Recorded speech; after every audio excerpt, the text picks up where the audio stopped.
मैं खुद पहुंचूं। गंगा नहाना का मतलब क्या है? गंगा का स्नान का मतलब क्या है? बोलो जरा। जितने लोग आस्था पर कथा सुन रहे हैं, जितने लोग मोबाइल पर, यूट्यूब, फेसबुक पर कथा सुन रहे हो, गंगा शिव महापुराण की कथा सुन रहे हो, गंगा नहाने का मतलब क्या है? गंगा स्नान का मतलब क्या है?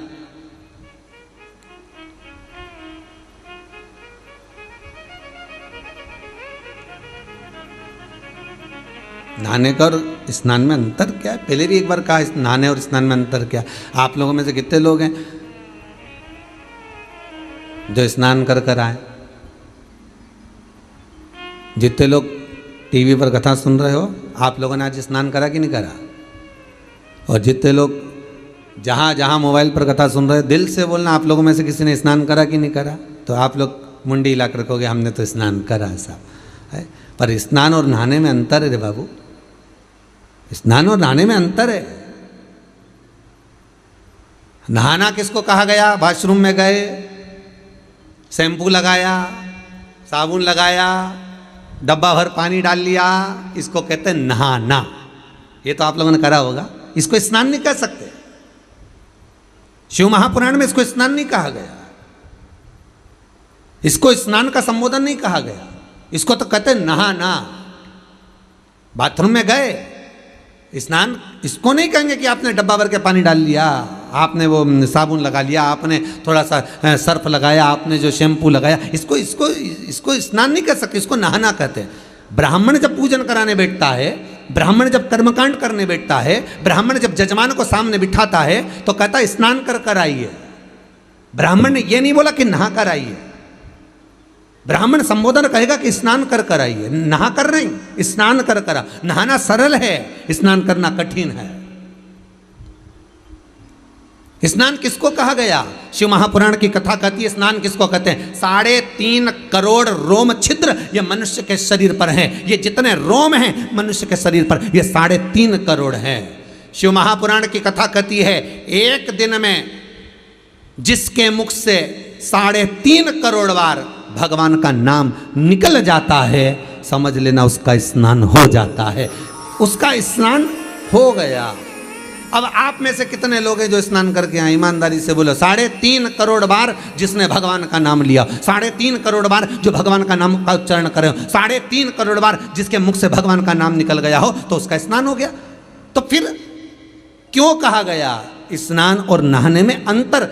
तो क्यों कहते हैं संत, क्यों कहते हैं साधु, क्यों कहते हैं तपस्वी, साधक, उपासक, कथाकार? बार बार आपसे क्यों कहते हैं कि जहां कथा हो रही हो, चाहे टीवी पर चल रही हो, चाहे मोबाइल पर चल रही हो, चाहे कुबेरेश्वर धाम में चल रही हो, कथा जहां हो रही हो, कथा जहां सुनने को मिल रही हो, वहां थोड़ी देर बैठकर कथा का रसस्वादन करिए, वहां बैठकर कथा सुनिए। क्यों कहा जाता है? उसका कहने का कारण केवल इतना सा है कि जब आप कथा सुनने के लिए बैठते हो, 3.5 करोड़ रोम छिद्र इस मनुष्य के शरीर में है, रोमावली इस मनुष्य के शरीर में है। जब व्यक्ति कथा सुनने के लिए बैठता है और ब्राह्मण जन, साधु जन, तपस्वी जन, साधक, उपासक जब कथा कहते हैं, उनके मुख से जो शब्द बहते हैं, उनके मुख से जो शब्द निकलते हैं, कथा का रसास्वादन जो निकलता है, ये 3.5 करोड़ रोम छिद्रों में समाता है और व्यक्ति का स्नान अपने आप हो जाता है। उसको जपने की भी जरूरत नहीं पड़ती, मात्र उसने सुना, उसमें उसका कल्याण हो गया।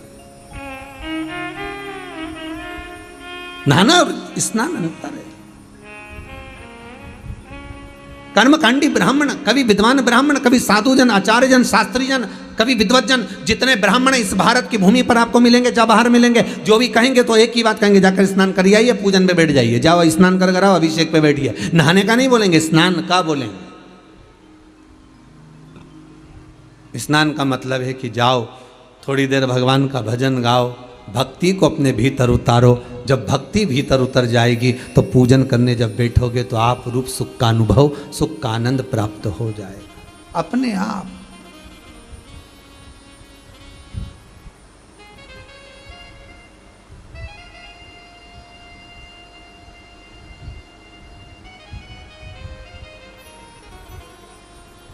अपने आप भीतर से भक्ति का।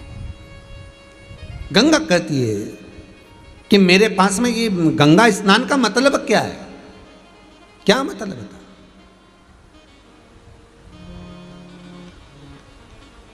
अरे विचार करो जरा।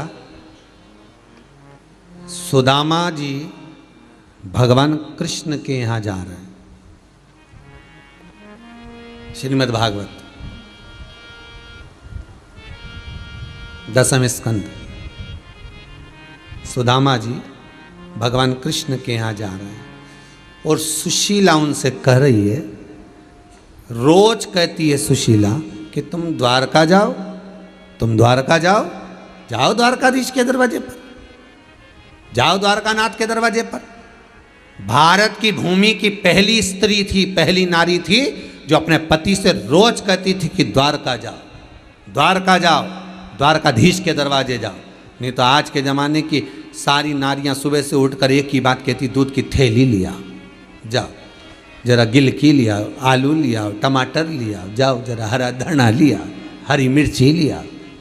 और कोई नारी नहीं कहती कि जाओ द्वारका जाओ, जाओ बद्रीनाथ जाओ, जाओ दर्शन करने जाओ, जाओ शंकर की कथा में जाओ, जाओ भगवान का स्मरण करो। पर पहली नारी थी सुशीला जो अपने पति सुदामा से रोज कहती, उठते से ही कहती थी, जाओ द्वारका जाओ, जाओ द्वारका जाओ, जाओ द्वारका जाओ। सुबह से लेकर शाम तक 50 बार कहती थी, द्वारका जाओ, द्वारका जाओ। मार्ग बताती है कि द्वारका जाओ। और जब सुदामा जाने लगे द्वारका, आज मन में आ गया कि मैं द्वारका जा रहा हूं, तो सुशीला कहती, रुक जाओ, कुछ लेकर जाओ, कुछ लेकर जाइए, मैं लेकर आती हूं। और सुशीला जो चावल पड़ोसन से मांग कर लाई थी, सुशीला ने अपना पल्लू फाड़कर उस चावल को अपने पल्लू में बांधकर उसको लपेट कर अपने पति को दिया और पति बाजू में दबाकर फिर लेकर गया। तो सुदामा जी ने चावल कृष्ण को क्यों दिए? किससे?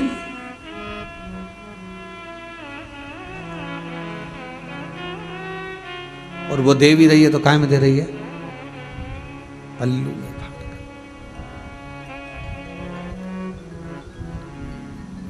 और भगवान के नैनों में जल भरा हुआ था। जब मेरे लाडले ठाकुर कृष्ण ने तंदुल को निकाल कर जब फाका था, वस्त्र, वो वस्त्र नीचे रख दिया था, जिसको जामवंती ने उठा लिया था। जामवंती उस वस्त्र को लेकर जब बैठी हुई थी, रात्रि के समय पर भगवान कृष्ण सुदामा के चरण जब दबाकर जामवंती के कक्ष में पहुंचे थे, तो जामवंती उस वस्त्र को लेकर बैठी थी, जिस वस्त्र में सुदामा जी चावल लेकर आए थे, क्योंकि चावल तो खा लिए गए थे।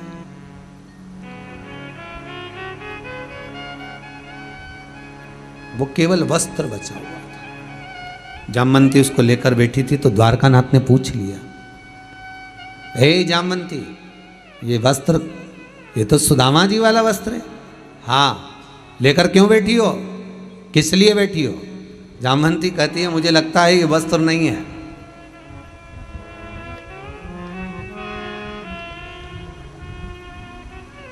एक पहले लोग इतना बड़ा कोरसा, इतना बड़ा कार्ड छपवाते थे, आपने देखा होगा।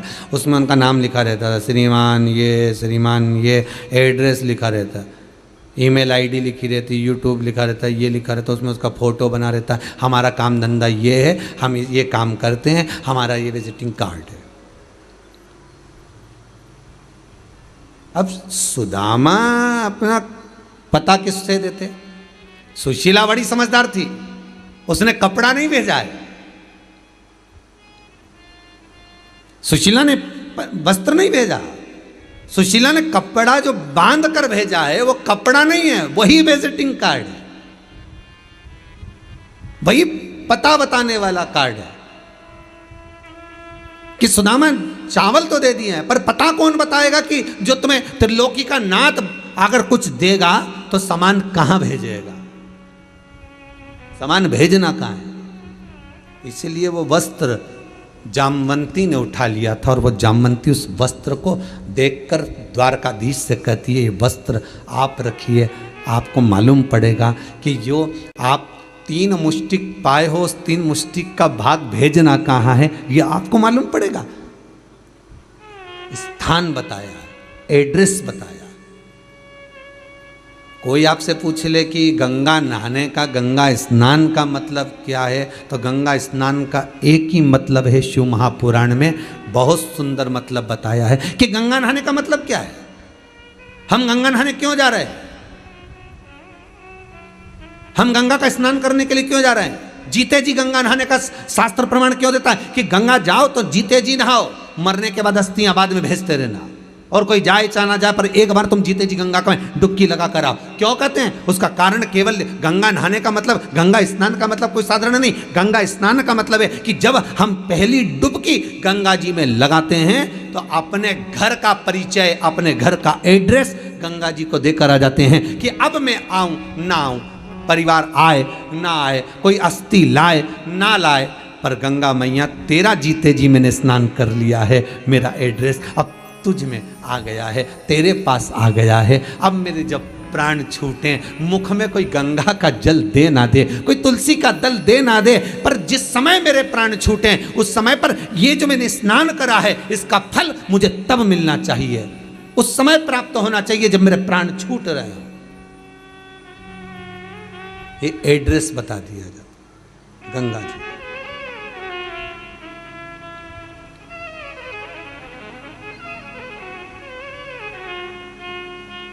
ये एड्रेस है कि आपको यहाँ आना है, आपको यहाँ पहुँचना है। महाराज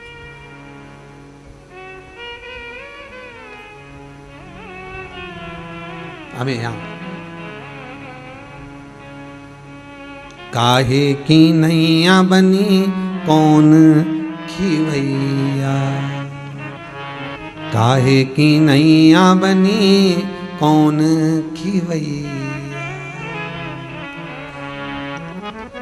जाना है हमको कैलाश ओ भोले बाबा, जाना है हमको कैलाश ओ भोले बाबा, जाना है हमको कैलाश ओ भोले बाबा, जाना है हमको कैलाश ओ भोले बाबा, जाना है हमको कैलाश ओ भोले बाबा, जाना है हमको कैलाश। सब गाइए ओ भोले बाबा, हमको कैलाश भोले, हमको कैलाश, हमको कैलाश भोले, हमको कैलाश, हमको कैलाश बोले, हमको कैलाश, हमको कैलाश बोले, हमको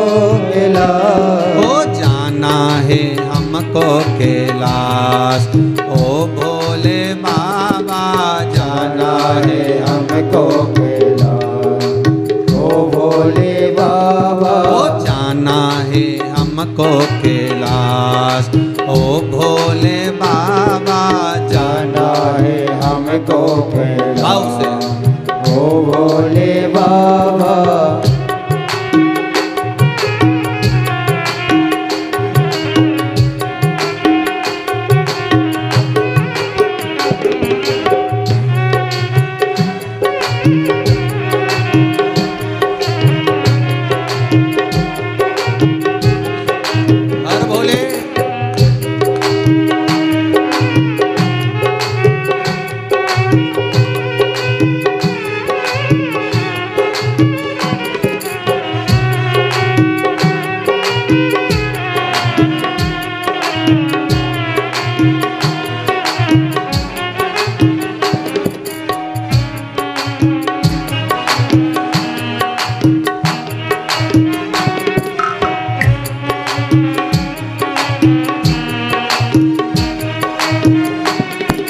काहे की नैया बनी कौन खिवैया, काहे की नैया बनी कौन खिवैया, काहे की नैया बनी कौन खिवैया, काहे की नैया बनी कौन खिवैया, अरे कौन लगा देगा पार ओ भोले बाबा, कौन लगा देगा पार ओ भोले भोले बाबा। ओ जाना है हमको कैलाश ओ भोले बाबा, जाना है हमको कैलाश ओ भोले बाबा।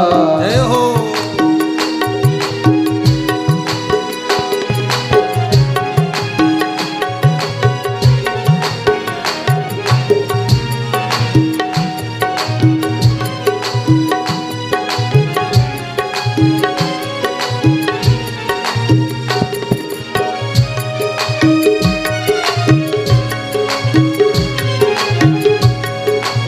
हर बोले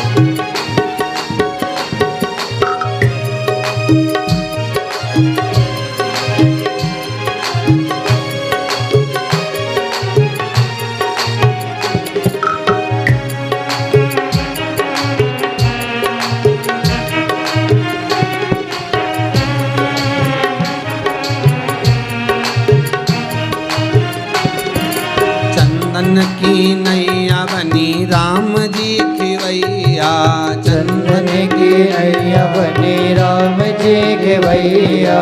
चंदन की नैया बनी राम जी खिवैया, चंदन की नैया बनी राम जी के भैया। ओ भोले लगा देंगे पार ओ भोले बाबा, भोले लगा देगा पार ओ भोले बाबा। जाना है हमको कैलाश ओ भोले बाबा, जाना है हमको कैलाश ओ भोले बाबा। हमको कैलाश बोले हमको कैलाश, हमको कैलाश बोले हमको कैलाश। हमको कैलाश बोले हमको कैलाश, हमको कैलाश बोले हमको कैलाश। हो जाना है जय हमको हो। कैलाश ओ भोले बाबा, जाना है हमको कैलाश ओ भोले बाबा।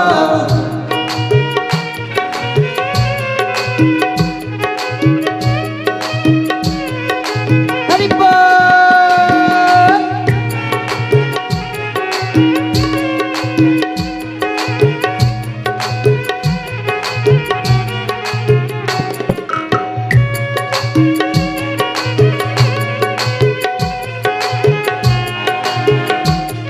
बड़े भाव से आनंद से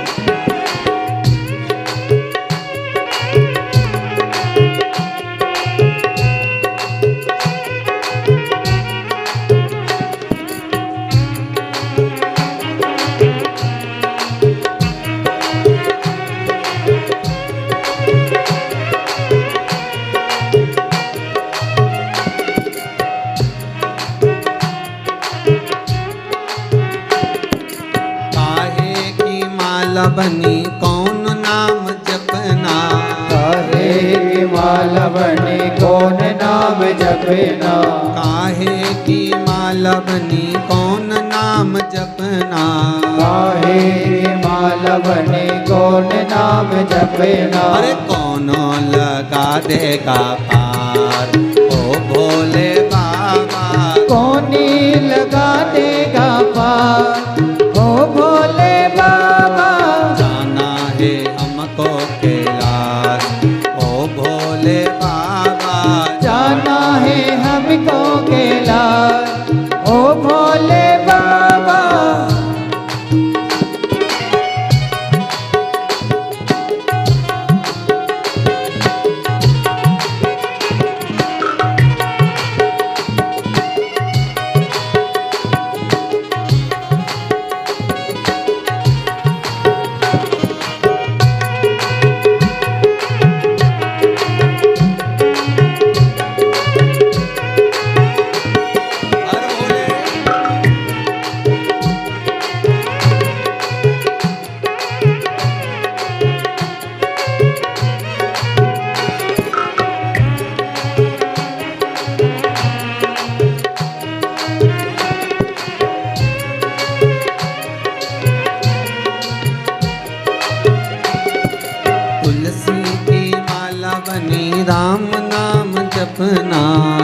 तुलसी की माला बनी राम नाम जपना, तुलसी की माला बनी राम नाम जपना, तुलसी की माला बनी राम नाम जपना। अरे भोले लगा देंगे पार, ओ भोले बाबा भोले लगा देंगे पार, ओ भोले बाबा।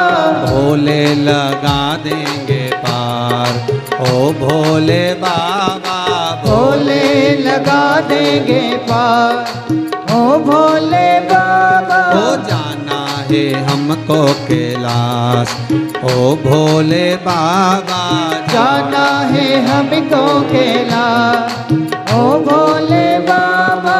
जाना है हमको कैलाश, ओ भोले बाबा जाना है हमको कैलाश, ओ भोले बाबा। जाना है हमको कैलाश, ओ भोले बाबा जाना है हमको कैलाश, ओ भोले बाबा। हर महादेव। शिव कथा कह रही है कि आप गंगा अगर स्नान करने के लिए जा रहे हो तो भाव ये होना चाहिए कि आप जीते जी गंगा को एड्रेस बता कर गए। पता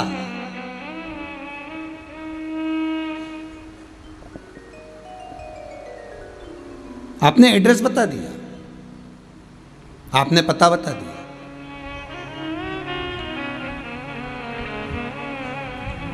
शिव पुराण कह रहे चार संत उस मुनि से कह रहे कि गलती हो गई, इस गंगा के आगे सारी गंगा फीकी है। जहां भगवत चर्चा चल रही हो, जहां भगवत भजन चल रहा हो, जहां स्मरण चल रहा हो, जहां शिव महापुराण भागवत रामायण गीता आप जिस संवाद में डूबे हुए वो उसके आगे सब फीका है।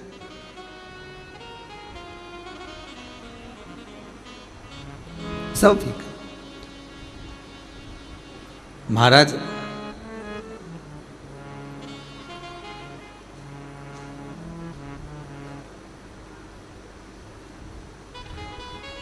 गंगोत्री में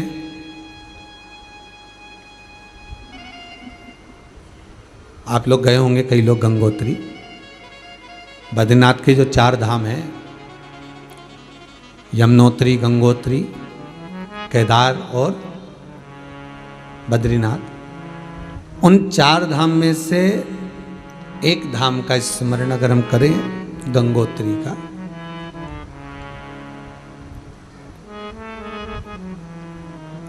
वहां बैठकर भागीरथ जी महाराज ने तप साधना करी।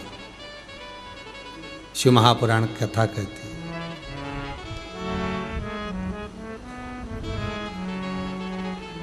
क्या गलती हो गई थी? राजा सगर जब यज्ञ अनुष्ठान किए, अश्वमेघ यज्ञ करे, उसका यज्ञ का जो अश्व था वो इंद्र ने चुरा लिया था। इससे पहले की एक कथा में कहा था, आप जब जब कोई अनुष्ठान करेंगे, कोई तप करेंगे, कोई साधना करेंगे, कोई भजन करेंगे, कोई कीर्तन करेंगे, तो उसमें आपके व्रत वाले दिन इंद्र स्वयं जान कर कर आपको क्रोध दिलाते हैं। क्यों क्रोध दिलाते हैं? जिससे आपके मुख से अपशब्द निकले, अपशब्द निकले। शिव महापुराण के अंदर एक बार को नैमिषारण्य की कथा में जब 108 शिव महापुराण की कथा रखी थी तो उसमें एक बात कही थी, जिस दिन अपने पूर्वजों का आप श्राद्ध करें, जिस दिन किसी ब्राह्मण को आप भोजन कराएं, जिस दिन आप गुरुजन के चरणारविंद में जाएं, जिस दिन आप यज्ञ कर रहे हो, आपके घर में अनुष्ठान कर रहे हो, आपके घर में सत्यनारायण जी की कथा कर रहे हो, आपके घर में आप पूजन कर रहे हो, आप शिव स्तुति कर रहे हो, आप शंकर का अनुमोदन कर रहे हो, आप शंकर जी का पूजन करने जा रहे हो,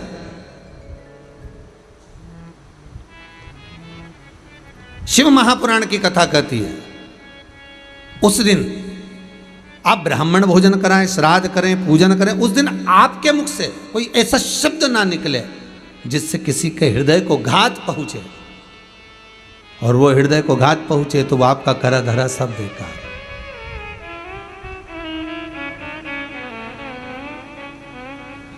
पहले भी काज फिर कहते हैं, आप मंदिर में अगरबत्ती लगाएं ना लगाएं, आप मंदिर में दिया जलाएं ना जलाएं, आप मंदिर में चंदन लगाएं ना लगाएं, आप भगवान को जल चढ़ाएं ना चढ़ाएं, आप भगवान को पुष्प चढ़ाएं ना चढ़ाएं, पर इतना बात जरूर याद रखना कि आप इन सब चीज से बढ़कर है कि किसी का दिल ना दुखाए।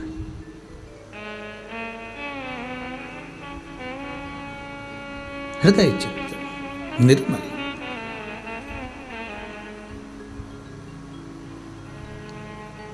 ये चित्तवृत्ति निर्मल हो, फिर जो सुख मिलेगा, वो आनंद जो मिलेगा वो अलग ही रहेगा, अलग ही। संत तुकाराम जी का चरित्र याद आ गया। एक सेठ जी गंगा नहाने गए, खूब सारा सामान लेकर गए, खूब लड्डू पेड़ा गुलाब जामुन इमरती भजिया पकोड़ा कड़ी पुड़ी सारी सामान, खूब सोना चांदी हीरा मोती सब ले गए, गंगा नहाने के लिए गए, खूब बांटा। और गंगा नहाए बाहर निकले तो घाट पे आके खूब गालियां दी, जिन जिन को दान दिया उनको खूब खूब गाली दी। पंडित लोग भी लिए थे, कुछ ब्राह्मण कुछ साधु कुछ सन्यासी, घाट पे तो यही रहेंगे और कौन रहेगा। जिन जिन गरीबों को दिया, भिखारी को दिया, भिक्षुक को दिया, ब्राह्मण आदि को दिया, जो जिसको दिया सबको गालियां दी खूब। संत तुकाराम जी बैठे बैठे देख रहे थे। तुकाराम जी ने पूछ लिया सेठ जी के पास आकर, क्यों सेठ जी, तुम तो गंगा नहाए थे, सबको खूब दान दे रहे थे, सारे पूरे हरिद्वार के लोग बोल रहे खूब दान दिया, सेठ जी ने खूब दान दिया, और आप गालियां दे रहे हो। तो सेठ जी बोला गाली नहीं दो तो क्या करूं। एक महाराज जी ने कहा था मेरे शरीर में रोग हो गया, तो महाराज जी बोले तो खूब दान करना, और दान करने के बाद गंगा जी में डुबकी लगा लेना, बिल्कुल सही हो जाएगा। तो फिर गाली काय को दे रहा हूं। सेठ जी बोले मैं तो सही नहीं हुआ, पूरा शरीर वैसा की वैसा ही है, दान अलग चले गया लाखों रुपए का, और शरीर वैसा की वैसा ही। अरे सेठ जी, गुरुजी ने कहा था कि गंगा का स्नान करना, दान करना, पुण्य करना सब अच्छा हो जाएगा, तो हो जाएगा। नहीं है, बताओ, लाखों रुपए का दान करवा दिया गुरुजी ने और शरीर तो सही नहीं हुआ। एक बार और गंगा नहाया, सेठ जी से तुकाराम जी ने कहा, और सेठ जी फिर गए गंगा नहाने के लिए, हो एक बार और प्रैक्टिकल करने देख लो। प्रैक्टिकल करने में क्या जा, फिर नहाने के लिए गए। जैसे ही नहाने के लिए गए, तुकाराम जी इनके ऊपर चढ़ गए, इनने लगाई डुबकी और तुकाराम इनकी कंधे पर बैठ गए, दबाए नीचे से सेठ जी का गला, और सेठ जी पानी के अंदर, और खूब, अब तो सेठ जी के प्राण छूटने लगे पानी के अंदर। सेठ जी चिल्लाए भगवान बचाओ, अंदर ही अंदर स्मरण कर रहे, हे भगवान अब तुम मरा, हे भगवान अब तुम मरा, अब तुम ही बचा सकते हो। और सेठ जी ने पुकारा, तुकाराम जी नीचे उतरे, सेठ जी की बड़ी मुश्किल से सांस में सांस आई, पानी में से घबरा के बाहर निकले, सीधे घाट पे भाग गए। घाट पे भागे और जाकर देखा तो अब शरीर बिल्कुल सही हो गया, एकदम बढ़िया। सेठ जी ने तुकाराम जी से पूछा तुम कौन? तुकाराम जी बोले हम तो यहीं घाट पे रहते। अच्छा, बताओ वो महाराज सही नहीं कर पाया और तुमने 2 मिनट में सही कर दिया। तुकाराम जी बोले मैंने सही नहीं करा, सही उसी महाराज ने करा था। बात इतनी सी थी, महाराज जी ने कहा था दान करने के बाद गंगा में स्नान करना, दिल से करना, प्रार्थना कर कर करना, विनय से करना और हृदय और विश्वास से करना। जब विश्वास से गंगा नहाओगे तो शरीर ठीक हो जाएगा। महाराज ने इतना कहा था, पर तूने दान भी करा, सब कुछ करा, पर तूने जो गंगा स्नान करा ना वो विश्वास से नहीं करा। तू नहाया जरूर, महाराज जी ने कहा तो नहा लो, पर तेरे अंदर वो भाव जागृत नहीं होता, वो विश्वास। पर जिस समय तू गंगा में नहाने दूसरी बार गया और मैंने तेरा गला दबाया और तुझे घबराहट हुई तो तुझे लगा अब तो मर ही जाऊंगा, तब तूने भगवान को पुकारा। जैसे हाथी का पांव मगर ने पकड़ा था, हाथी रोज भगवान को पुकारता था क्या? नहीं, पर जब पांव को पकड़ा और पुकारा तब भगवान सामने आए। जब हम जाकर दिल से पुकारेंगे तब तो देवाधिदेव महादेव हमारे सामने प्रकट होगा कि भगवान आओ, बहुत दुखी हूं, हृदय से कहती हूं, बहुत तकलीफ है मुझे, बहुत दुख है मुझे।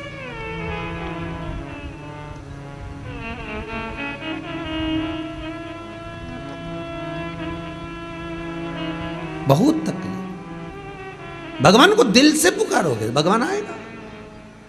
अब जब तुम दिल से ही नहीं पुकारोगे, तुम्हारी चित्तवृत्ति में, जब हृदय चित्त में भगवान संजोएगा ही नहीं, भगवान को पुकार ही नहीं पाओगे तो भगवान मिलेगा। अरे फिर कहूंगा, श्रावण के महीने में आप पूरे मोहल्ले में, नगर में, कॉलोनी में, सोसाइटी में, जहां चाहो वहां देखना लोग चंदन लगाए मिलेंगे। लोग खूब शंकर जी की आराधना, रुद्राक्ष की माला, ये वो, और खूब बाबा के भस्म लगा के भगवान को रिझाने का प्रयास करेंगे। पर भगवान जानता है कि ये बरसाती मेंढक है। भगवान को मालूम है ये केवल बरसात में आएगा, चंदन वंदन लगाएगा, को नोटंकी करेगा, नाटक करेगा, हर हर महादेव और बम करना और दंडवत करना और लोटा भर भर के स्नान कराना, सहस्त्रधारा का अभिषेक कराना और हजारों बेलपत्र समर्पित कर देना, ने भांग का प्रसाद बढ़ो, ने खिचड़ी का प्रसाद बढ़ो, ये करेगा नाटक। शंकर जी के सब मालूम है, इसलिए तो शंकर जी आंख बंद करके बैठा है। पार्वती जी तो कई बार बोलती है, इतना बड़ा भगत आया तुमने आंख नहीं खोली। भगवान बोले फालतू की बात मत कर, चुपचाप बैठी रहे। आपने नहीं बोलना है कि बीच में, बिल्कुल नहीं बोलना, ये क्या कर रहा है इसको करने दे, आपने नहीं बोलना। नवरात्रि आए, मैं तो नंगे पैर व्रत रखूंगी, मैं तो लौंग नहीं खाऊं, मैं तो पानी नहीं पीऊं, मैं तो ये नहीं करूं। तो भगवान बोले तू कुछ मत कर, भजन तो कर। ने नाटक इतना बड़ा करा, भजन के टाइम पे बस 2 टाइम आरती कर दी, जय अम्बे गौरी, जय श्यामा गौरी, 2 टाइम आरती करे और दिन भर फरियाल चरे।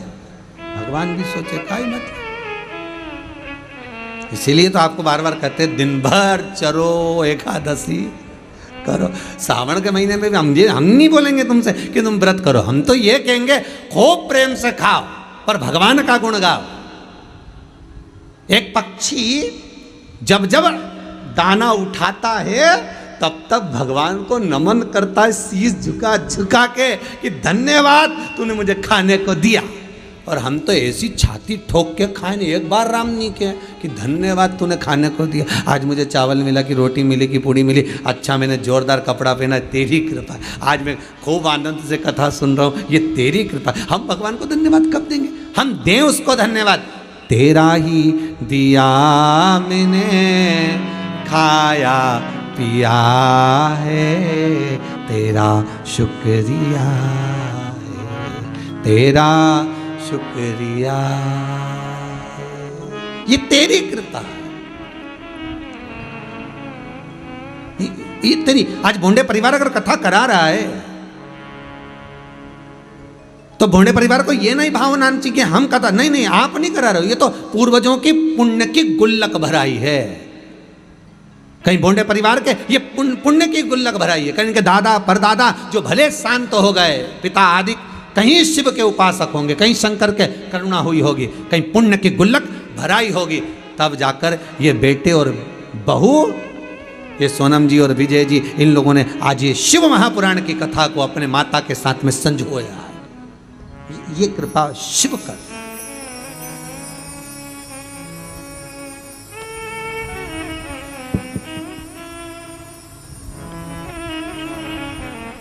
बहुत कठिन काम है महाराज जी, बहुत कठिन।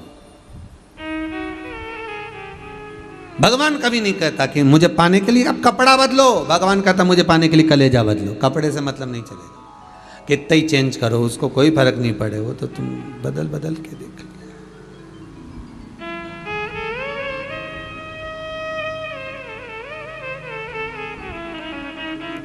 एक लड़की को देखने जाएं लड़के वाले तो कहते हैं साहब साड़ी पे, अभी आपने सूट पे दिखा दिया, अब साड़ी पे दिखा दो, तो कपड़ा बदलने से कहीं हो, सूट पे देखो चाहे साड़ी पे देखो।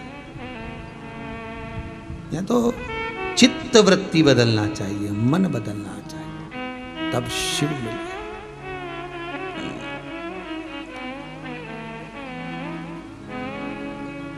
भागीरथ बाबा ने तब गंगोत्री में बैठकर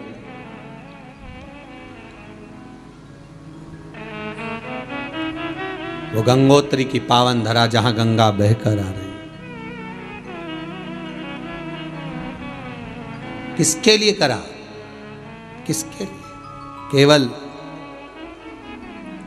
अगर करा है तो जो इंद्र अश्व चुरा कर ले गया था, अश्वमेघ यज्ञ का, और वो अश्व कहाँ था? इंद्र ने ले जाकर दूर छोड़ दिया। वो कपिल मुनि के आश्रम में चर रहा था। सगर के पुत्रों ने देखा, और राजा सगर के पुत्रों ने देखकर कहा कि बताओ ये संत ही ऋषि है, अश्वमेध यज्ञ का जिसने अश्व चुरा लिया, ये ऋषि है।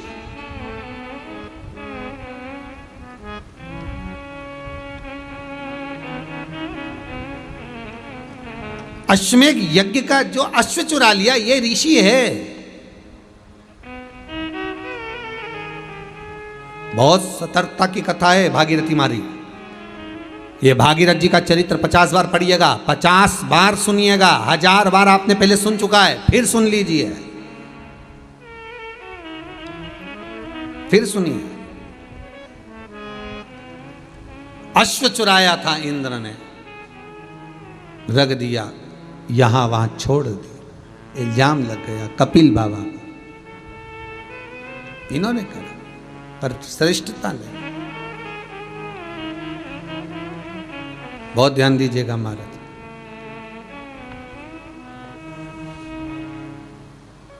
शब्दों के जब तीर चलाए गए, बाबा को अच्छा नहीं लगा। तुम चोर हो,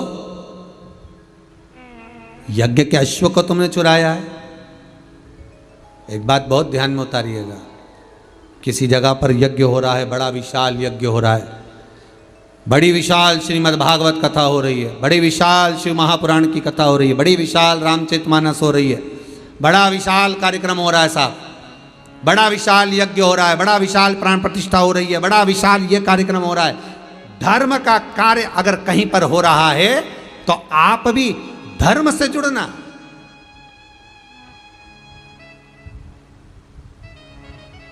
कमाने के उद्देश्य से नहीं जुड़ना, धर्म से जुड़ने का प्रयास करें।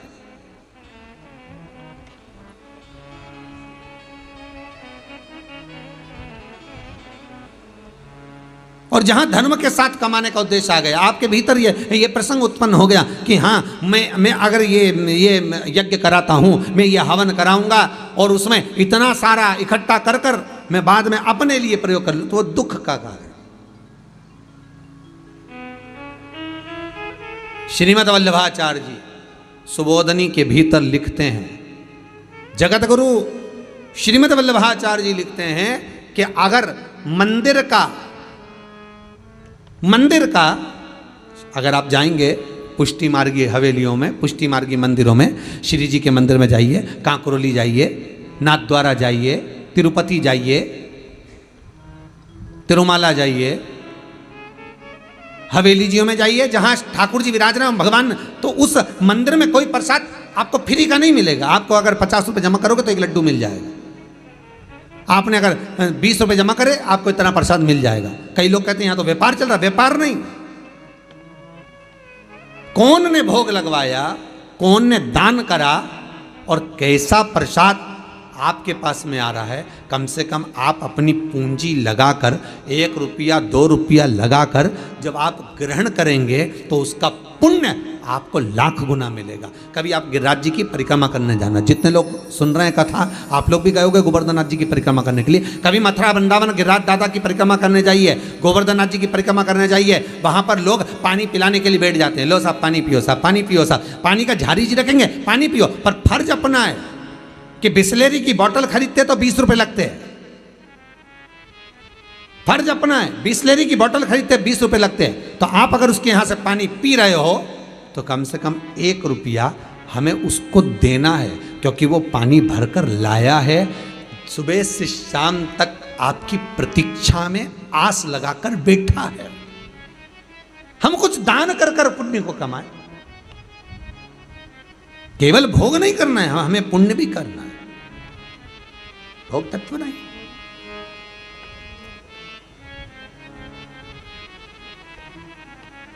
कभी पुण्यता का भाग,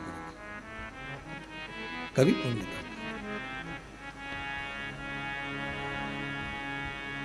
उमापति राखो मेरी लाज,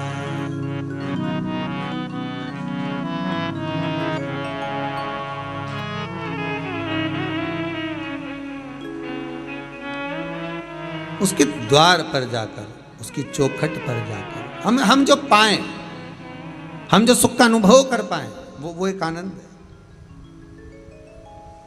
भोग नहीं केवल। सगर के पुत्र अगर जा रहे हैं तो केवल एक गलत इल्जाम लग गया, और वो भी कपिल बाबा पर, ये श्रेष्ठ नहीं है, गलत किया, भोगना पड़ेगा। भस्म हो गए, राख के ढेर बन गए, 60,000 राख के ढेर पड़े थे। कोई नहीं तप करा, साधना कर कर कर लोग जाते गए जाते गए जाते गए जाते गए जाते गए, तब भागीरथ बाबा मिले। ना जाने इस, हम तो कहते हैं, हम कई बार कहते हैं, आप भी जितने लोग कथा श्रवण कर रहे हैं, आप जितने फेसबुक यूट्यूब पर श्रवण कर रहे हैं, ये भोंडे परिवार अगर कथा करवा रहा है छिंदवाड़ा से आकर, ना जाने कितने कितने पुण्य आपके जीवन के, आपके पूर्वजों के, आपके दादा परदादा, ना जाने कौन सा पुण्य करे होंगे, और उसके पुण्य का एक अंश आपके पास में होगा। सगर के 60,000 पुत्र के जाने के बाद ना जाने कितने तपस्वी इस राजघराने के तप कर करके मर गए, तो भी गंगा नहीं आ पाई। और गंगा अगर भागीरथ जी के बल पर आ रही है तो ये भागीरथ जी के पुण्य का फल है। आपके परिवार में ना जाने किसके भाग्य का धन है जिसका भोजन आप कर रहे हो। आप ये मत सोचना कि आपके भाग्य का, ये परिवार में जो हम रह रहे हैं, माता है, पिता है, पत्नी है, बच्चे हैं, बेटा है, बेटी है, हो सकता है कोई बेटी ऐसी जन्मी हो, कई कई घरों में ऐसा रहता है। शादी के पहले का घर देख लो, शादी के बाद का देख लो, स्त्री कोई ऐसी आ गई घर में, पत्नी जो घर बना देती है। कई बार जब तक भी नहीं सवरे, कोई बच्चे का जन्म हो गया, कोई बेटी का जन्म हो गया, कोई बेटे का जन्म हो गया, उसके बाद ग्रह दशा अच्छी सवर जा, समझ लेना कोई कन्या ऐसी आ गई, कोई बेटा ऐसा आ गया, कोई पत्नी ऐसी आ गई, कोई संबंध ऐसा हो गया, कोई रिश्ता ऐसा हो गया, कोई धन ऐसा आ गया, जिसके कारण हमारे को सुख मिल रहा है। पुण्य की एक कमाई हमारे जीवन को संवार देती है।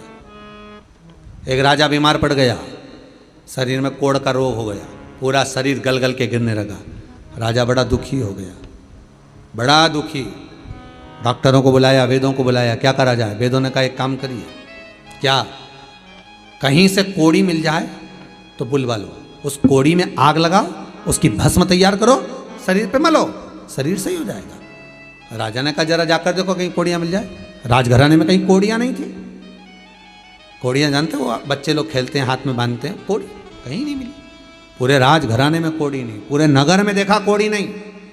एक गांव के व्यक्ति का नियम था, उसके पास में जब पैसा आना चालू हुआ तो उसने अपनी पत्नी से पूछा, क्यों इस धन का करें क्या, इतना पैसा आ रहा करना क्या है। पत्नी ने कहा काम करा, बाजार से जाकर कोड़ियाँ खरीद कर लिया, अपन सब रखते जाते संभाल संभाल के। पति बोला कोड़ी का करेंगे क्या। पत्नी बोली तुम्हें लाने में जाता क्या, जाओ तुम तो लेके आओ। पति गया, कोड़ियाँ खरीद खरीद के लाया, बारदान भर भर के, बोरा भर भर के खूब ढेर लगा लिया। अब राजा बीमार पड़ा, कहीं कोड़ी नहीं मिली, करा क्या जाए। राजा के दूतों को भेजा, जाओ जरा दूसरे नगर से लेकर आओ। तब मालूम पड़ा ये बाजार में कोड़ी क्यों नहीं मिलती, क्योंकि ये गांव का व्यक्ति आता है, रोज खरीद के ले जाता है, ढेर सारी ले जाता है, इसलिए कोड़ियाँ नहीं मिल रही। क्या करा जाए। तो एक काम करो, क्या उसी के यहाँ चलते। उस गांव के व्यक्ति के पास राजा के दूत गए, सेवक गए, सैनिक गए, तुम्हारे पास कोड़ियाँ हैं। हाँ है, पर हमारी हैं, हमने पैसे से लाए। राजा बीमार पड़ा है, लाओ कोड़ियाँ दो। हम हमारी कोड़ी नहीं दे सकते, हमारे पैसे की है। डराया धमकाया, जेल में डालने की बात आ गई। तब पति अंदर गया, एक थाली में कोड़ियाँ भर कर लाया, उस पर हाथ फेरा और राजा के दूतों को दिया। लो झोली कर लो, इसमें डाल देता हूँ। राजा के दूतों ने झोला कर लिया, बैग कर लिया, बोरी कर ली, बारदान कर लिया, उसमें डाल दिया। फिर भर कर लाया, फिर हाथ फेरा, फिर डाल दिया। फिर भर कर लाया, फिर हाथ फेरा, फिर डाल दिया। राजा के सैनिकों ने कहा तू कोड़ियां अंदर से ला रहा है, हाथ फेर रहा है, सीधे क्यों नहीं डाल देता ला कर, बोरा उठाकर क्यों नहीं दे देता, झोला उठाकर क्यों नहीं दे देता। उसने कहा भैया कोड़ियां थाली में लेकर आ रहा हूं, उस पर हाथ इसलिए फेर रहा हूं कि उन कोड़ियों में मैं वो कोड़ी ढूंढ रहा हूं कि ऐसी कौन सी कोड़ी आ गई जो मेरे इतने सारे धन को लेकर जा रही है। उस कोड़ी को ढूंढने का प्रयास कर रहा हूं। डॉक्टर में ज़्यादा पैसा लगने लगे, पुलिस में ज़्यादा लगने लगे, गलत जगह पर ज़्यादा लगने लगे, मदिरा पान मांसाहार वेश्यावृत्ति जुए में ज़्यादा लगने लगे, कहीं गलत जगह पर पैसा ज़्यादा लगने लगे, तो अपने घर की कोड़ी में से भी कोड़ी ढूंढने का प्रयास करना कि वो कौन सी कोड़ी एक आकर रखा गई कि हमारा रखा रखाया धन भी लेकर जा रही है। वो कोड़ी ढूंढने का प्रयास करो।